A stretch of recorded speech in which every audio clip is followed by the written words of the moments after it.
Okay, so let's get started. I'd like to call this meeting to order. You're here, of course, for the Rochester Engineering Society annual meeting, and I'll be giving you an agenda in a moment. The one thing I'm gonna try, if it doesn't crash, this is what kind of slowed my computer down, is I will try to utilize poll everywhere throughout this, a few times throughout this meeting. And if you could navigate your browser also to this link, you'll be able to answer some of the questions that will come up for the audience throughout the presentation. And I will be leaving the link in the right corner of the slideshow. You'll be able to see that on most slides throughout the presentation, so we don't need to pause throughout the meeting. Okay. So here is the agenda for tonight's meeting. We're going to start off with a proclamation from the city of Rochester and Monroe County. We'll follow that with a short business meeting. That's important for us to bring in new officers and establish the financials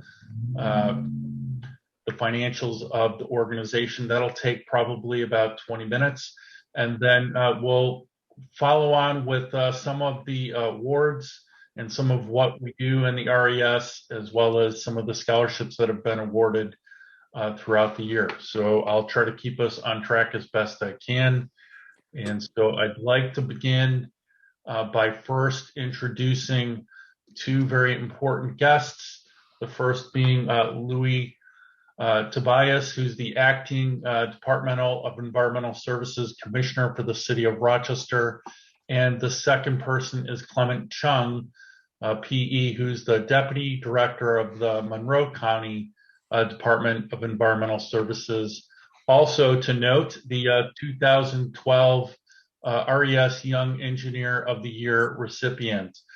These two individuals will be presenting the proclamation from the Office of the Mayor with respect to engineering in Rochester and Monroe County.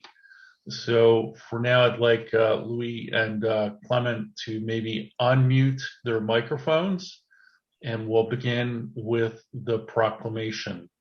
Are you ready? Okay, so who would like to start, Clement or? I guess I'm this is Louis. I guess I'm supposed to be the one to start, but okay, Louis, you go ahead and start. Sorry. All right.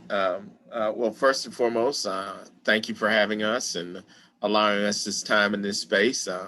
Normally, our commissioner Norman Jones would be here, but as you know, there are so many things going on. But I'm going to attempt to stand in his stead and do at least a adequate job in at least showing my reading skills of today's proclamation. So, Clement, I guess we have a little bit of a script here, but I'll start off with the proclamation that has been presented by both the city and the county, and I'll just read what it says. Whereas the Rochester Engineering Society, RES, was founded in 1897 to encourage the growth and development of engineers and scientists, as has improved the Rochester and Monroe County community through its high quality professional development, community outreach, and community partnership initiatives. And I'll turn to Clement. Whereas RES serves as the umbrella society that unites thousands of area engineers and scientists and is an invaluable member of the community, providing college scholarships, fostering excitement about math and science in tomorrow's engineers through STEM programs, tutoring support for the Rochester City School District, mentoring new engineers, and engaging in numerous civic and service projects. And whereas RES produces the Rochester Engineer Magazine, the only publication in the region which provides information on cutting-edge engineering technology, job openings, networking, and continuing technical education information, as well as engineering and networking news. And whereas Rochester has a long and storied history of prominence in the technical and engineering fields, being the birthplace of Kodak, Xerox, Bosch and Lohm, and is once again on the leading edge of technology, being recognized as an incubator of jobs in photonics, optics, and advanced manufacturing. And whereas RES is holding its 124th Rochester Engineering Society annual meeting, May 26th, virtually due to the pandemic, of course, this year. In addition, this event will also celebrate the accomplishments of engineers, scientists, and technologists of all disciplines and the critical importance of engineering to the greater Rochester community. The City of Rochester and Monroe County commend the contributions of the Rochester Engineering Society and its important role in our community. Now, therefore, we, Lovely A. Warren, Mayor of the City of Rochester, New York, and Adam J. Bello, Monroe County Executive, do hereby proclaim Wednesday, May 26, 2021 to be Rochester Engineering Society Day. All right. Thank you, Moody and Clement. I really appreciate the city providing this proclamation for today. It's really an honor to have you with us, and thank you again for coming and joining us this evening. And just so you know, we actually have it. Oh, I don't know if you can see it because of my background, but I actually physically have it, and I'll make sure that you guys get it. We'll get it to you. And as an engineer, I actually take a little bit of pride in the fact that RES is doing such a wonderful job for our community. And I echo those sentiments. You know, it's an honor to be here representing Monroe County on behalf of the County Executive Adam Bello and DES Director Mike Garland. You know, as a past recipient of the Kate Gleason Young Engineer of the Year Award, I know how humbling it is to be recognized by your peers. So it's always driven me to strive for excellence, you know, not just for me, but for those I serve. So I'm grateful to be in a position in my new role at Monroe County to put these skills to use for our community. So I wanted to just make a special mention to all of tonight's honorees as well. I wish you a hearty congratulations, and I look forward to seeing your contributes elevate Rochester for the foreseeable future. Thank you. I really appreciate both of you having me here today and providing the proclamation. It's really a thrill, and on behalf of the RES, thank you very much for coming today. Okay. Oh my gosh, it did not crash. All right, so we're going to start with Poll Everywhere. I figured I would give this first one a shot just to break the ice really quick.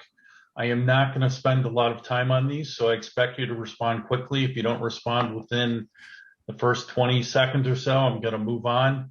But again, this is how I expect you to join. Just go to your browser, and you should be able to navigate to the polleverywhere.com site and enter Gdowski. If anything, it forces you all to learn how to spell my difficult Polish name. So the first question is what is the one hobby that you picked up during the quarantine? And this is really just to kind of show that all systems are working. And so this gives me a little bit of an idea of what people have been doing with their time when they aren't working on Zoom. Nothing new. Oh no, really? How do you get into this thing again? All right, so you don't have to answer this question, but I will move on if it allows me to. All right, so at the bottom of this slide on the right, you'll see there's a web page, www.pollev.com/Gdowski. You should be able to see that in the chat window. So you can copy that and paste it into your browser into a different window, and that'll allow you to answer the questions that come up. Okay. All right, I'd like to first acknowledge the officers of the RES. As a reminder, last year, a few years back, actually, we changed the terms of the officers to be 2 years long. And so the current officers, myself, Greg Gdowski, the president of the RES, Michelle Summerman, the first vice president, Dennis Root, the second vice president, and Andrew Hirsch, the current treasurer, will be entering the second year of our term in the upcoming year. The treasurer, Andrew Hirsch, has had to step down because of medical reasons, and Dennis Root has taken over as the interim treasurer for the last several months. And so the one officer position that we will be voting on momentarily will be the appointment of Dennis as the interim treasurer. I'd also like to acknowledge the past president, Joseph Dombrowski. He has been responsible for many things in the society, but in particular has helped us identify new board members and new officers for the upcoming year. I'd also like to acknowledge the administrative director, Lynn Irwin, who's been with the RES for longer than most of us can remember, and has been critical to the operations of the RES, and you'll see that as we progress through the presentation today. The directors of the RES really serve an important role. They fill many committees. They also help with many of the different aspects of the RES, including the gala, the selection of award recipients, scholarship recipients, management of web pages, and so forth. But I'd like to acknowledge the efforts of these individuals, including Mike Kurtziel from L3 Harris, Nancy Crawford from Optimation Technology, Stephen Day, the department head of biomedical engineering at RAT, and especially Dan Weaver, also from Optimation Technology. We have 8 directors in total. The other remaining 4 are Brett Elias from Bergman, Richard Rice from Erdman Anthony, who was also a past president of the RES in 1978, Neil Eilenberg, also a past president of the RES, and Kenton Hines from Merrill Lynch. Again, all of these individuals have helped with the RES in so many ways over the last year. We couldn't have done much of anything without their help, to be honest. All right, so this is the nominating committee report from Joseph Dombrowski. We will be reappointing these first 5 the first one will be the interim treasurer, will be Dennis Root, is the recommendation. We will be, we're suggesting the 4 nominated directors in front of you that will be returning would be Brett Elias, Richard Rice, Neil Eilenberg, and Kenton Hines. And we're also nominating Timothy Howe from Stantec to fill in for Dan Weaver in the upcoming year. So we'll be momentarily voting on these 3. All right, so first I need a motion from a member to approve this nomination of the 6 individuals on the screen. Can I have a motion and a second? I motion Mike Kurtzel. Okay. And a second? I second Rick Church. Thank you, Rick. All right, now I'm going to move to do a quick vote on the motion. And so those of you that are members, please go ahead and vote with poll everywhere. I'm only going to give you about 20 seconds. So if you can't figure it out, that's okay. We're looking just for a majority.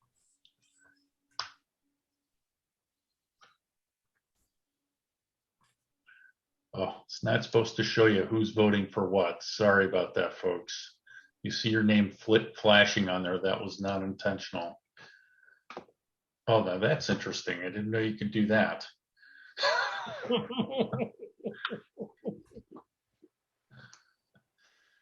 Okay, the motion passes.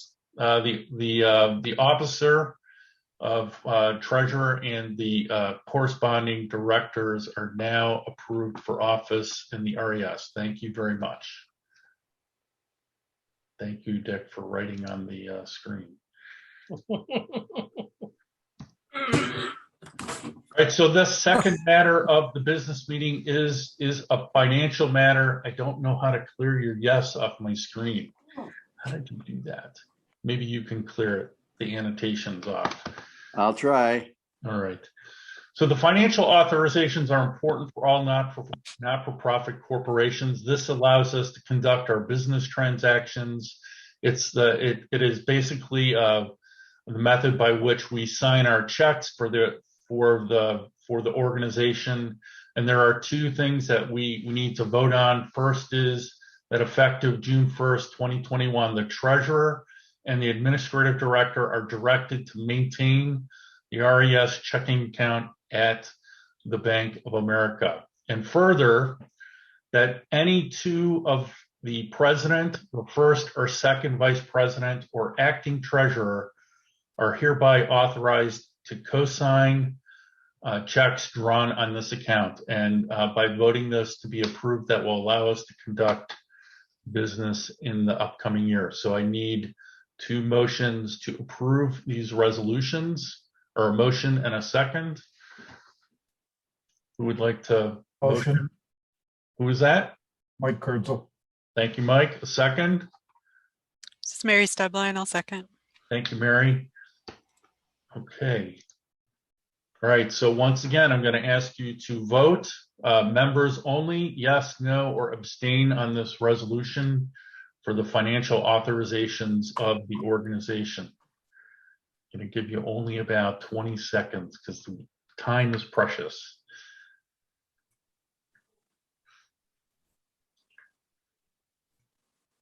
Okay, seeing all approvals, I'm going to move on. Okay, so now I'm going to talk.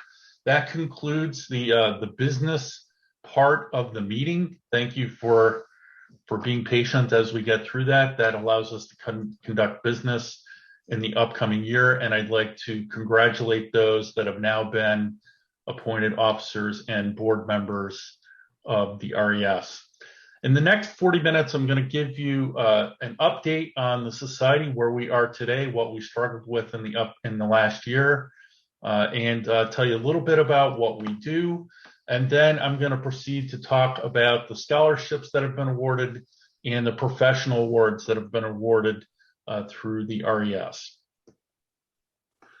So the first off is that 2022 will be the 125th anniversary of the RES.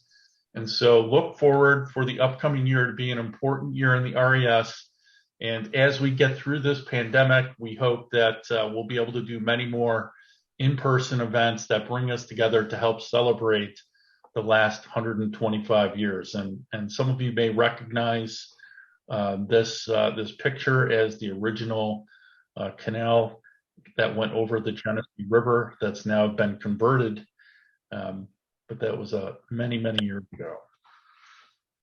Now, last year when I gave this report, we had about roughly 18 to 20 corporate members.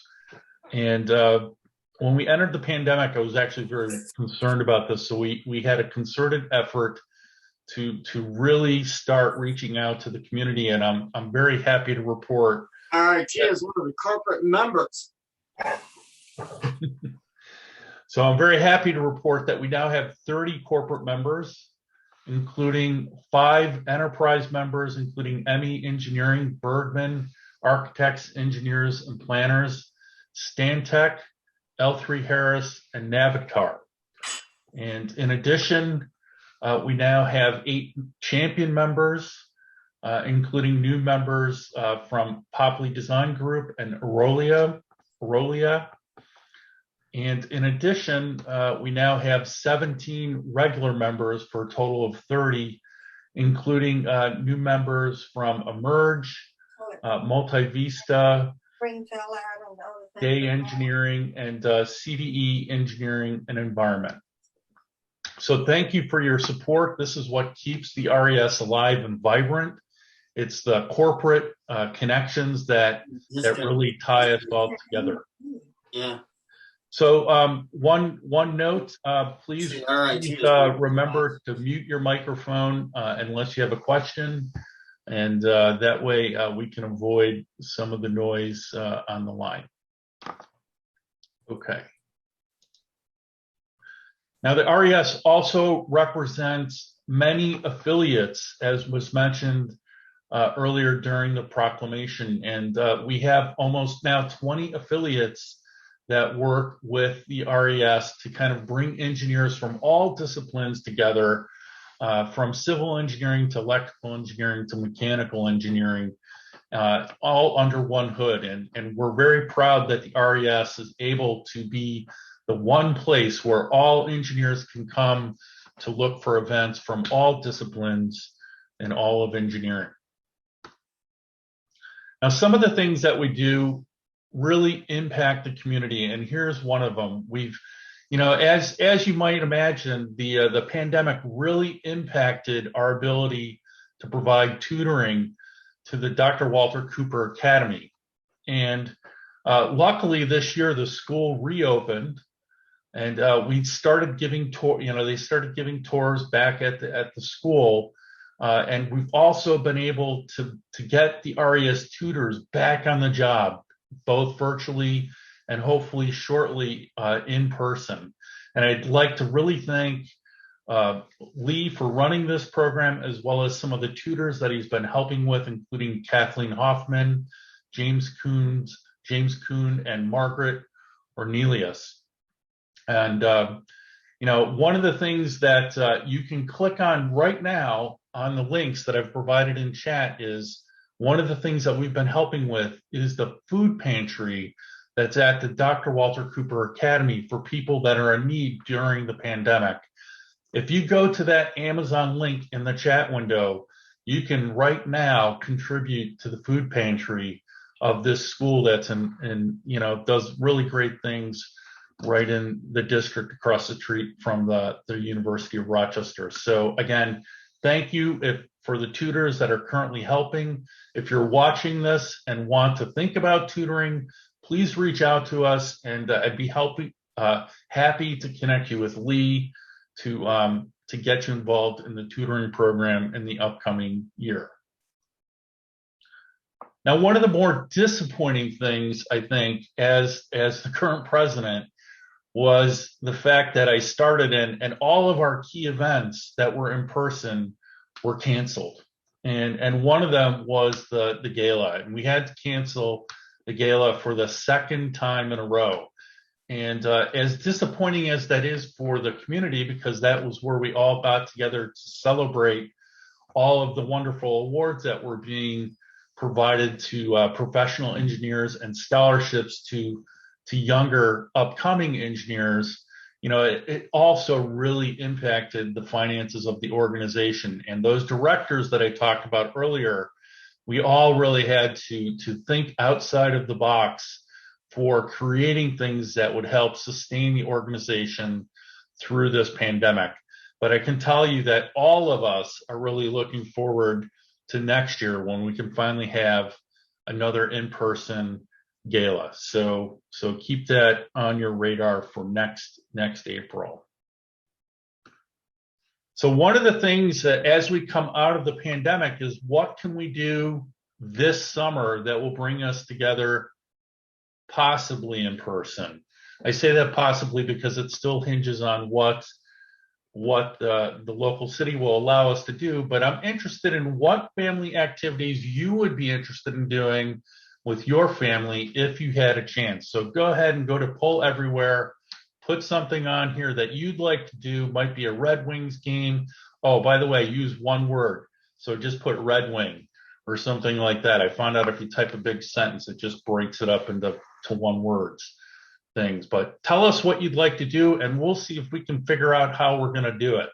I mean, I think this is really important to the community. We'd like to bring together not only engineers, but their families. We know everybody is looking to get out and do things. So tell us what you want us to do, and we'll see if we can pull it off. A pig roast. Now that's a fun one. We'll talk about it. All right, so a few more seconds, put your vote in, and you can always come back and add something later. Looks like the Red Wings might be a venue for us. Okay, thank you for typing in some ideas for us. Now, one of the things that has happened very recently, and you've probably been receiving a lot of emails for advertising, that the Rochester Engineering Symposium also was canceled this year. And the RES decided that we would pick up the Engineering Symposium and deliver it virtually to the community to provide as many as 18 PDHs for professional engineers in our community. And we did it at a very low rate of cost to the engineer. So essentially $10 per PDH. And I can tell you that this has really been a wonderful thing that we've been able to pull off. I'll tell you a little bit more about the people involved, but it's involved, up to 18 presentations that you can attend. And it's really been a wonderful opportunity. We had the first set of 3 sessions with 3 speakers each just last week, focused on electronics and power, machinery elements and design, and environmental challenges. But we still have 3 coming up. So if you're still looking for PDH credit, go ahead to the other link that's in chat and register for some of the upcoming webinars in early June. I can tell you these are really popular. The public projects of interest, the facility infrastructure, and the codes and requirements are very heavily already registered for, but have no fear, we will not close registration. In particular, if you're interested in skateboarding or understanding how one would go about building a skateboard park, the public projects of interest is going to be highly interesting for you as a webinar coming up on June 8th. We also have infrastructure presentations coming up. Again, take a look at the web pages and register for anything that you might find interesting. But I'd like to first thank Dennis Root for taking on this huge task of organizing all of the individuals. I think there are 23 to 25 speakers that have been involved, as well as Aaron McCormick, Michelle Summerman, Howard Russell, and Lynn Irwin for really being the backbone for getting everything structured and so that we can deliver those PDH credits with the certificates. And I know it's been a little bit of a difficulty in getting some of those certificates out recently, but we're getting there. So be patient and you'll get your certificate shortly. But a big thanks to Dennis Root in particular for taking on the monumental task of coordinating this very huge effort. Again, it involved 25 speakers. I'm not going to list all of them, but for all of you that are in the audience that are speakers, trust us. We are so thankful for your efforts in providing wonderful webinars for the community. So a big thank you goes out to all of those that have been involved in creating presentations for these sessions. All right, so this topic is going to help us think about what to do next. Now that we've got these courses rolled out, we'd like to know what other types of topics you'd like to see as PDH credits offered in the future. What are some things that you would think you would like to see that would be intriguing for you to do in the upcoming months? So let us know what you want to do, and we'll see if we can do it. So go ahead back to that poll everywhere. And for those of you that are PEs or even just regular engineers that are looking for fun webinars to go to, tell us some things that you might want to see. Farming, I think that one's cool. I'm big on gardening myself, and I've been thinking about pulling that one up myself. Oh, these are great ideas. Seen a lot of electrical stuff. Right, super. This gives us a lot of ideas. Keep filling those in. You don't necessarily have to quit yet, but I'm going to move on, and trust me, these are really going to help us move forward. And one of the other things that we've been doing over the year has been working on the web pages, which is really the interface between the community and the RES. And we've been very fortunate over the last few months to recruit Rachel Pasilis. She's an RET student working on our working on her Bachelor in Fine Arts and Graphic Design and a minor in Advertising and Public Relations at RIT. And she's been crucial for helping us kind of update the look of the web pages. So you'll see more of this coming in the near future as we head into the next year. Now, probably the biggest undertaking of the RES is the monthly publication. And I can't say enough thanks for Lynn Irwin. Lynn puts together this wonderful publication every single month. Imagine if you had to put together a 50-page publication every single month and get it right every single time. And you have a deadline. So Lynn has really been instrumental in not only putting the whole magazine together, but making sure that she gets the materials from all of the affiliates, from all of the people writing lead articles to kind of integrate into the monthly publication. And these are just these are the last 11 issues that we've put out.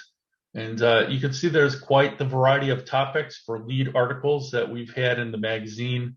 But again, Lynn is really the creative architect of the whole magazine, and I'm really happy that she's been with us to keep this going. Now, we have changed quite a bit. Again, we had to pivot a little bit this year. We are now distributing all of the issues electronically. We're not providing printed issues of the magazine. They're all distributed on the web page. The one thing that we did do to improve this delivery was to move the magazines to issue.com. And we now have nearly 5 years of publications that you can find online. And so what does that mean? That means that if you write a lead article for your company, it's going to be on the web for at least 5 years that you can reference down the road and show to your customers. In the past, we weren't able to do that. We only had 3 to 4 issues that we kept live on our own web pages. So now to have almost 5 years or more of publications, it really allows companies to contribute to the magazine and reference that magazine for years to come. So if we ask you for a lead article, keep that in mind in the near future. So these are just some examples of articles, feature articles. They all come from members in the community. We have technical articles for the Technical Corner by Brett Elias, the Rochester History section by Lee Loomis, the Get to the Point section by Lisa Moretto, the Get IT Done by now David Mimano, and we occasionally still get patent law articles from Robert Gunderman and John Hammond. So all of these can be found within the monthly RES magazine. In addition, I almost forgot, we do put campus news in there. We've noticed in the last few issues that we've included articles from PhD students at local universities, and that I think has really added to some of the material that's in the RES publication. Now, one of the benefits of being a corporate member is that we advertise staff promotions, and we also provide opportunities to advertise jobs that are opening at your companies. We have calendars of all events from all of the different affiliates, and we include the professional society newsletters from all of the affiliates. So if you're really looking for what's happening in Rochester related to engineering, there really is nowhere else to go but then to look at one of the Rochester engineering magazines. And again, we also have listings of all of the different members and companies within there that you can find and locate companies and websites for all of our corporate members that are part of the RES. Okay, now on to the section that we've all been waiting for. I'm going to start off with the 2020 awards and scholarships that have been provided to both high school and college students. We're going to start off. There are 4 different types of awards: the NICEAD Awards, the MPES Awards, the ASCE scholarships, and the RES and affiliate scholarships. So let's go ahead and get started. I'm going to start with the NICEAD Awards. These are the New York State Association of Transportation Engineers, and they sponsor an annual scholarship program to all dependents of their members, and it recognizes their outstanding academic achievements, their involvement and participation in civic and extracurricular activities. They've handed out over $84,000 in scholarships since 1986 alone, and I'd like to recognize the scholarship committee: Chris Reed, Brian Sherman, Vitaly Vyskoshansky, and Phil Klingler. The first recipient of the Frederick E. Bragg Scholarship is Emily Spitzer.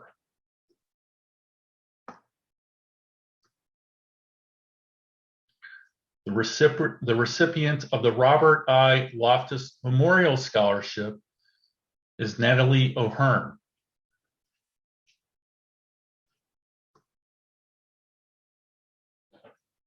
The recipient of the Thomas C.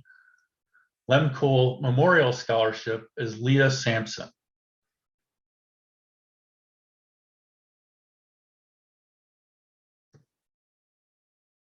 Okay, now I'm going to move on to the MPES Awards. The Monroe Professional Engineers Society provides scholarship awards to high school seniors from high schools within the counties that comprise the chapter's region that's local to the Rochester area, and they have to plan to pursue a degree at an ABET accredited engineering program. It's based on academic achievement and participation in scholastic and out-of-school activities, work experience, and volunteer community service activities. They're often, most of the awards are offered by local companies and organizations. I'll recognize the scholarship committee of this group as well: Victor Genberg, Mark Butcher, Robert Marshall, Joe Dombrowski, Andrew Straub, and Bruce Wallman.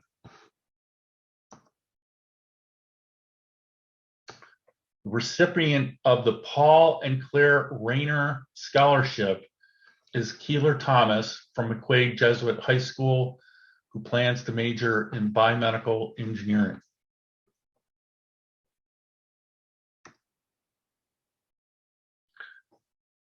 The recipient of the Vastola Scholarship is Kennedy Knopf from Canandaigua Academy, who also plans to major in biomedical engineering.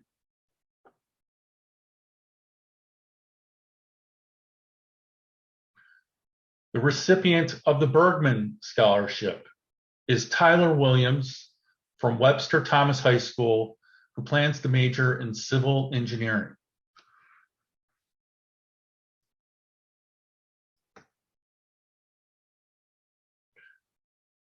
The recipient of the Erdman Anthony Scholarship is Ryan Frazier from Dansville High School, who plans to major in agricultural engineering.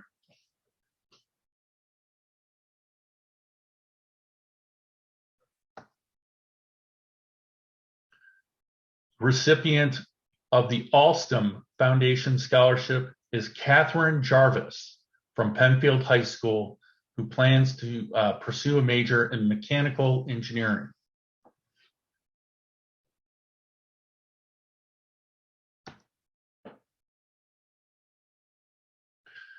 The recipient of the Optimation Technology Scholarship is Dylan Tompkins from Greece Arcadia High School, who plans to major in software engineering.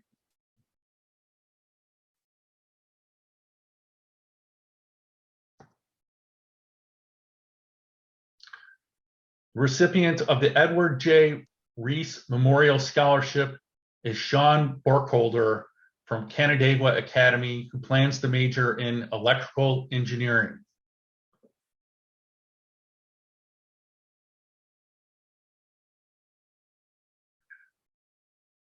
The recipient of the American Council of Engineering Companies Scholarship is Ellen Henry from Pittsford Mendon High School, who plans to major in environmental engineering.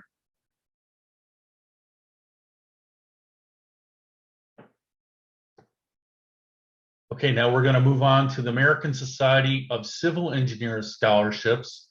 The Rochester chapter provides various scholarships for undergraduate civil engineering students.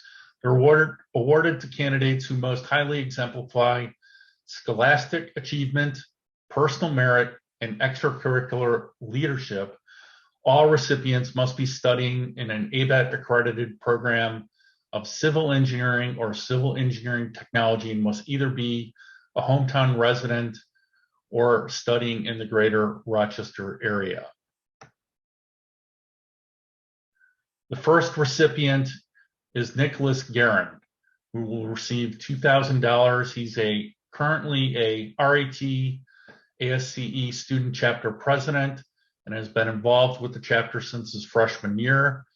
After graduation, he plans to work as an assistant project manager for Lee Kennedy Construction in the greater Boston, Mass area where he previously interned. The second recipient is Brandon George from Clarkson University, who will receive $1,500.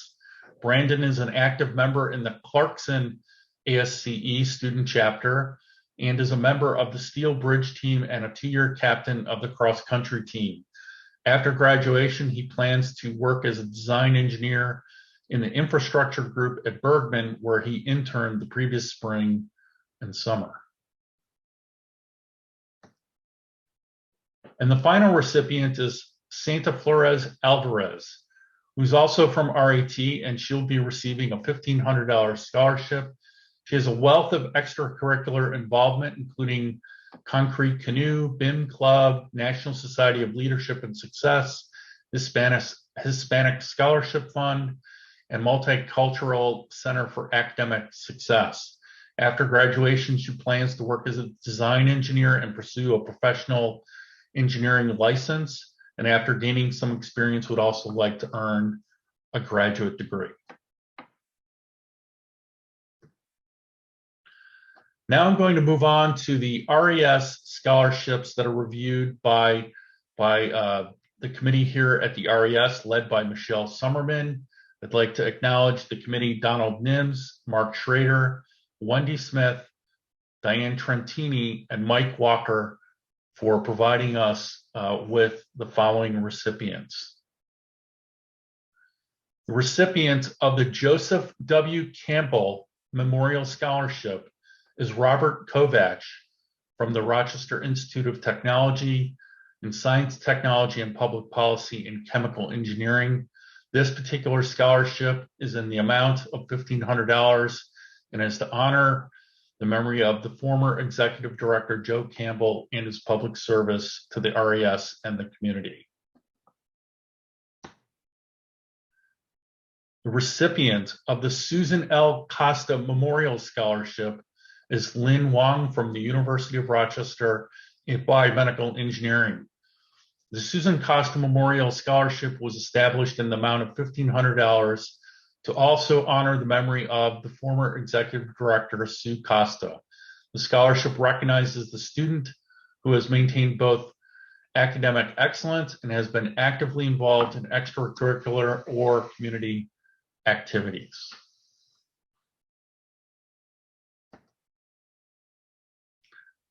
The recipient of the David Ferguson Memorial Scholarship is Andrew Resvora from the RAT Department of in the Department of Mechanical Engineering, seeking a degree in mechanical engineering technology. The David Ferguson Award was established with the generosity of Ms. Gerald Fullen, whose donation established the award in the memory of their father, David Ferguson. Other memorial donations provide $1,500 in addition to this particular scholarship.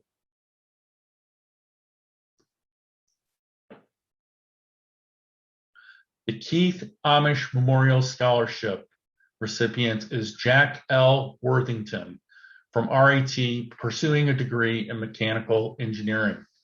This scholarship was established to honor the memory of Keith Amish, an RGE past president and RES 1987 Engineer of the Year. This $1,500 scholarship was established to recognize an academically proficient student who is involved in an energy efficient or developing technology and is a campus leader.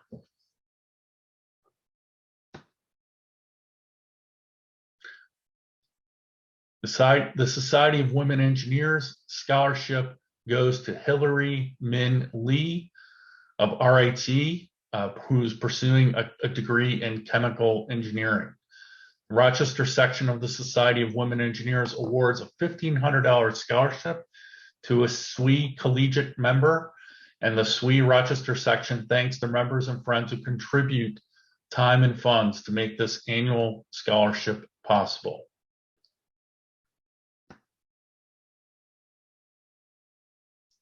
The Adam W. Lawis Scholarship goes to J.K. Lewis of RIT, who is pursuing a degree in mechanical engineering technology. CHA Companies established the Adam W. Lawis Scholarship in the amount of $1,500 to honor the memory of Associate Adam Lawis, PE.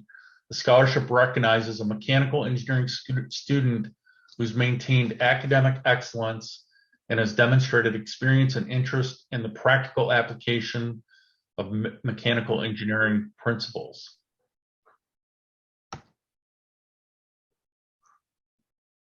The IEEE scholarship for the Rochester section goes to Giovanna Barris from RIT, who's pursuing a degree in electrical engineering with an energy option. The Rochester section of IEEE recognizes student IEEE members for their scholastic achievement. One $1,500 scholarship was awarded this year. Okay, that's it for the scholarships. Now I'm going to move on to the professional awards for individuals in the Rochester community. I'm going to begin with the Kate Gleason Young Engineer of the Year finalists, followed by the Kate Gleason Young Engineer of the Year, and then we'll continue for the Engineers of Distinction and the Engineer of the Year. Now, these awards are also voted upon by committee, led here by Neil Eilenberg. We don't mention the committee in particular. We like to keep that a close guarded secret here at the RES, but Neil is the one that has spearheaded this effort for many, many years. So without further ado, let's roll forward. The first Kate Gleason Young Engineer of the Year finalist is Alexandra P. Bowen, a lead electrical engineer in communication systems from L3 Harris. The second Young Engineer of the Year finalist is Robert M. Gleason III, EIT, a project engineer in electrical engineering from C&S Companies.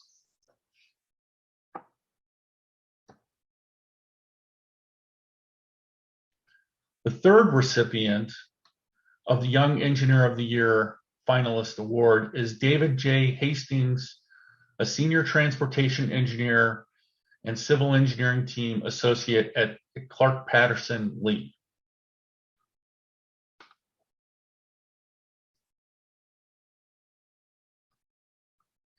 The final finalist is Heston Van Avera, a specialist in systems engineering at L3 Harris. And the final finalist is Andrew D. White, an assistant professor in chemical engineering in the Hagen School of Engineering and Applied Sciences at the University of Rochester. I'd like to take a brief moment to congratulate all of the finalists for the Young Engineer of the Year award, for being finalists for this award. It's a particularly difficult award to get, and congratulations to all of you that were finalists this year.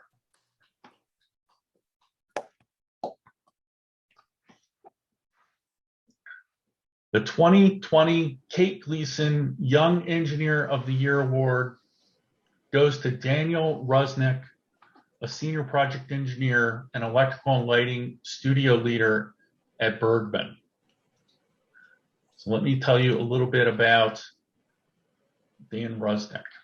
Give me 1 second here.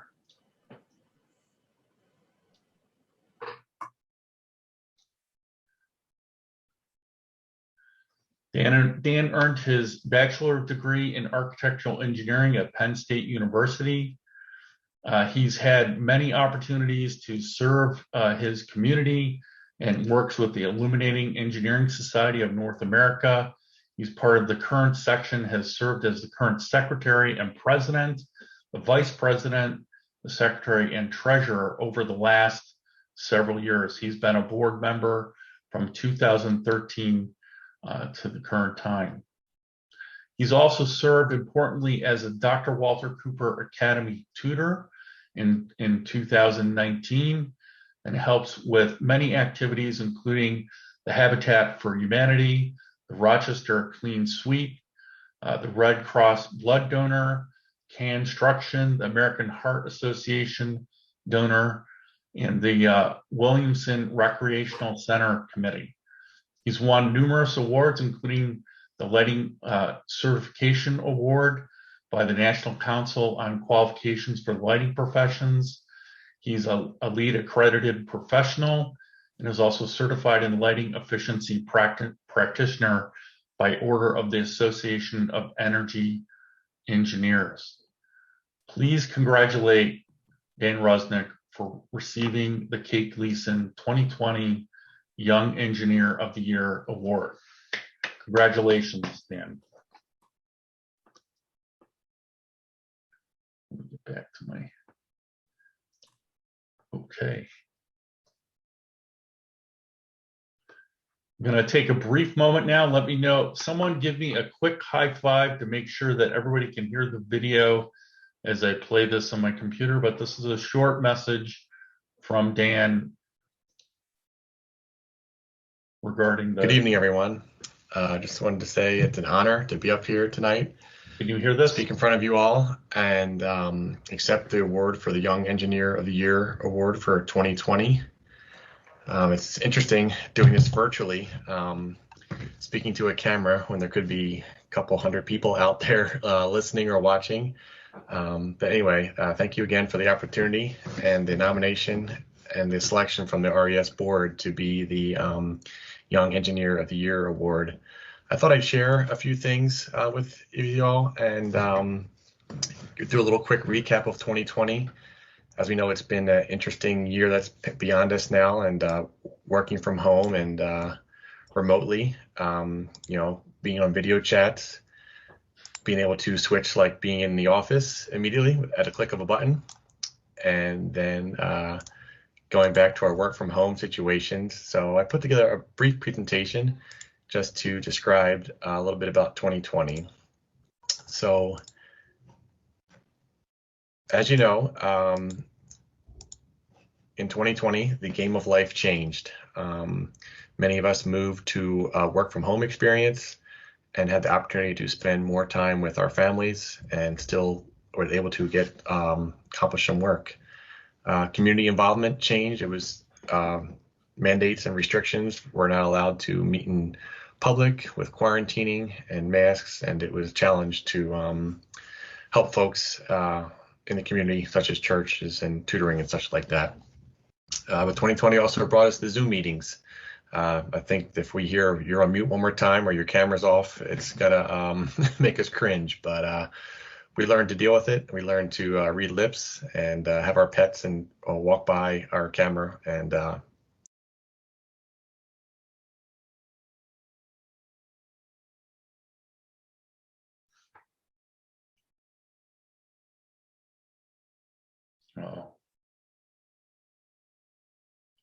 kids. Looking back at 2020, I was able to spend dozens of lunches with my kids, which I would not have been able to do while they're at school or I was at work. So it was kind of fun to eat lunch with the cool kids. Not driving to the city every day, saved me hundreds of hours and not being stuck in traffic. And with that, saved thousands of miles that weren't driven. And 2020 also brought countless Zoom meetings and Microsoft Team meetings. And you can see some of my colleagues in the top there. We have our own version of Hollywood Squares that we do for workload planning. I recently was asked.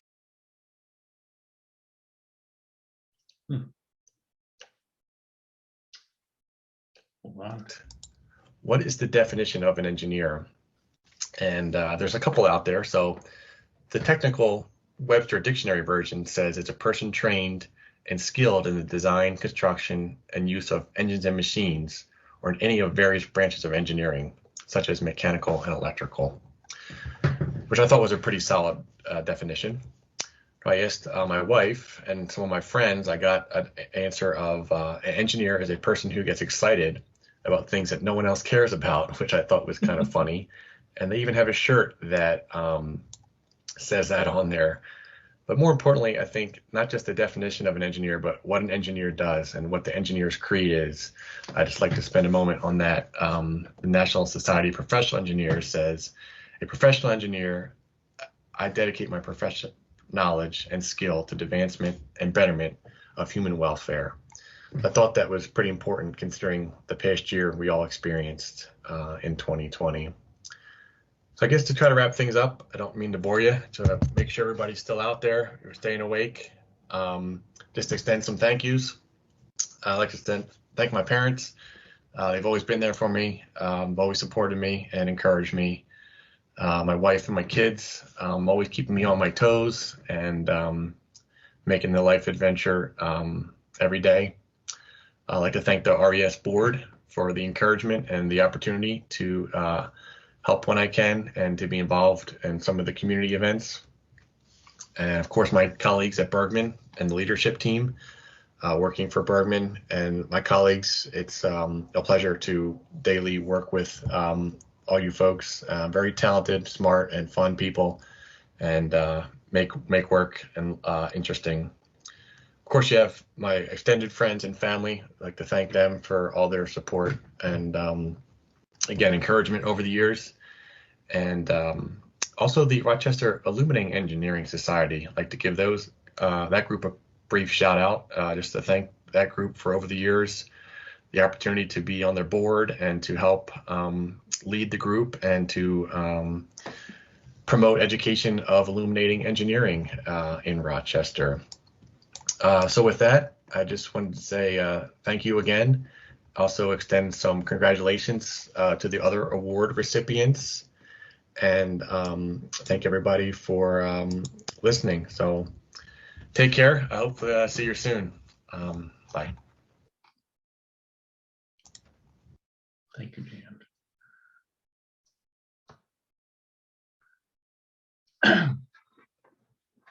Okay, now I'm going to move on to the engineers of distinction. These are individuals that have reached the highest level of distinction within the community and are being recognized by their peers for their enormous contributions to the field and to the region and society. The first 2020 Engineer of Distinction goes to Daniel D. Dupre, Jr., the chairman of Clark Patterson Lee.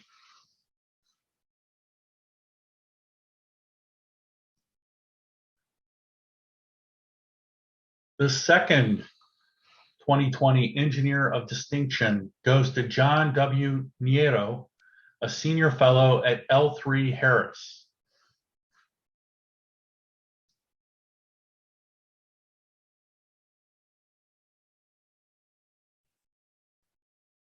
The third 2020 Engineer of Distinction goes to James A. Norris, a senior scientist and waveform development engineer at L3 Harris.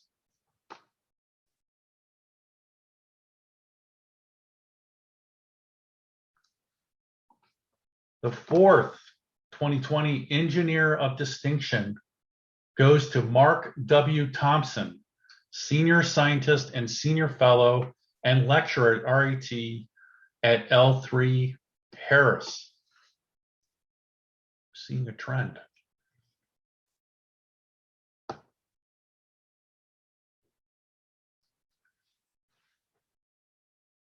Another 2020 Engineer of Distinction goes to Paul Vogelweed, a senior scientist and communications systems expert at L3 Harris.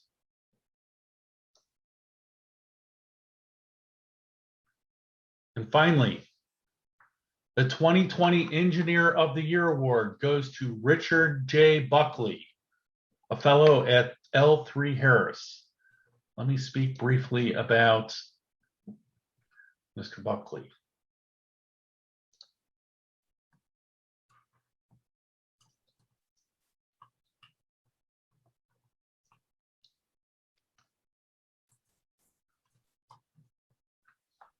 Mr. Buckley is actually a senior fellow at L3 Harris, a head fellow. I want to make that distinction right now. He's a senior fellow at L3 Harris.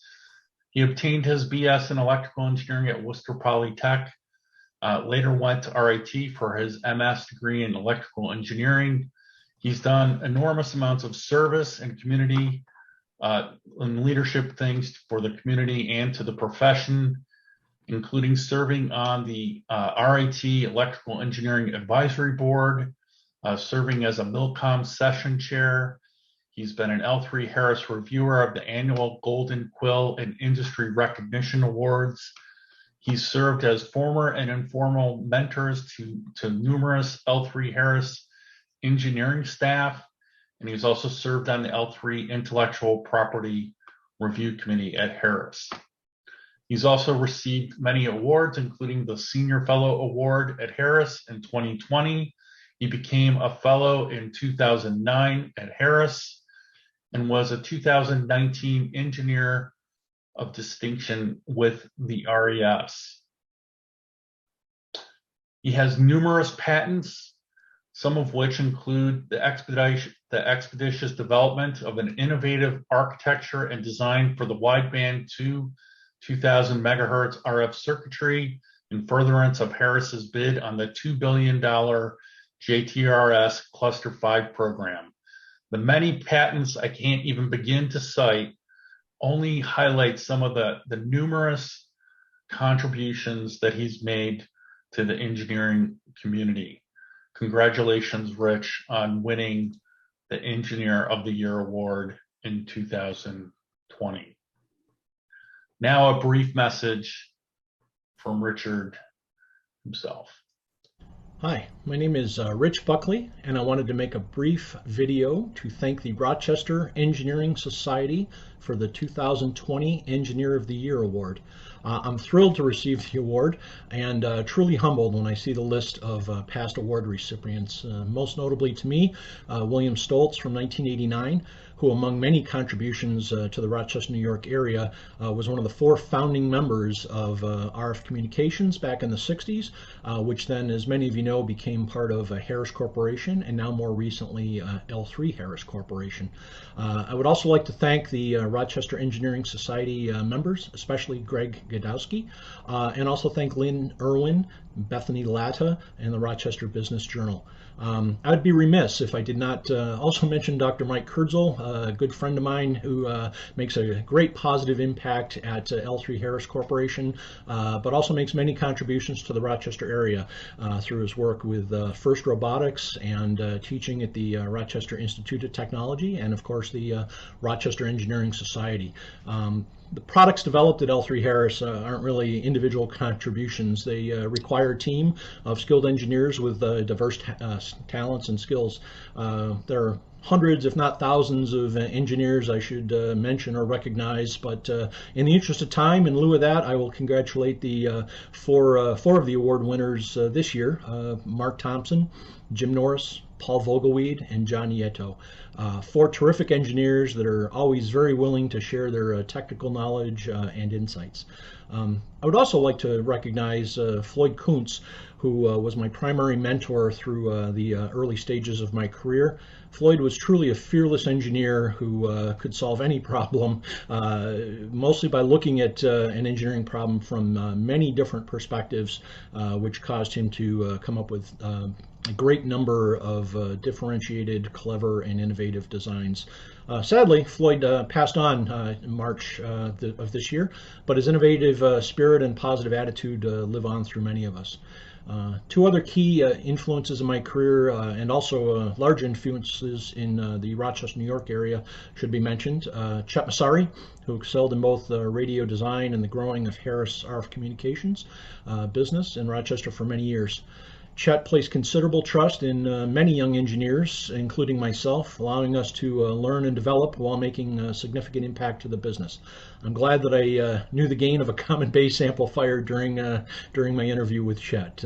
That was a key question that he had asked. And also more recently, Dana Maynard, whose unwavering commitment to our customers, particularly the military, is a continuous source of inspiration for me. Similar to Chet, he's provided a healthy and stable business for the Rochester labor market, which helps us all.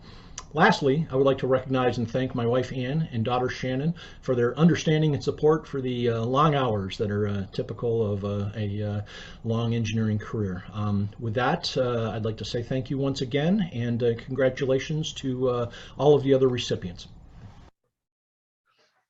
Right. At this point in time, I'd like everybody to unmute their microphones and give a great congratulations to all of the scholarship recipients, all of the professional award recipients that we've awarded today. Congratulations on behalf of the RES.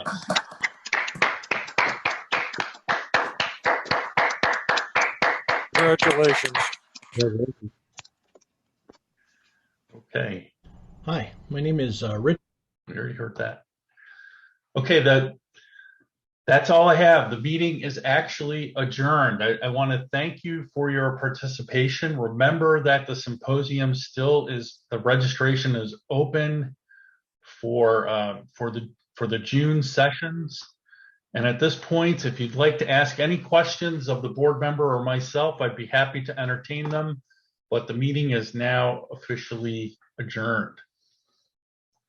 Any questions?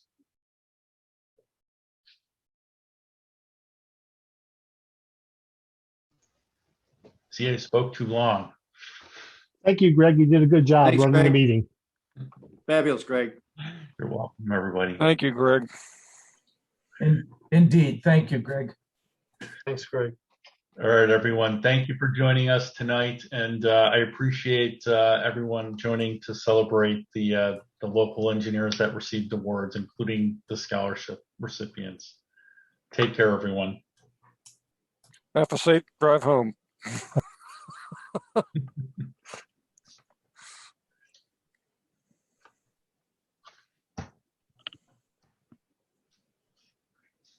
Oh, there is a short survey that you can complete afterwards. Now that everybody's left, I'll tell them that, but maybe they'll see it anyway. But there's a short survey about the meeting. If you'd like to complete that afterwards and give us some bad feedback about how I ran the meeting, I'd be happy to take any suggestions you have for next year. Take care, everyone. Thank you.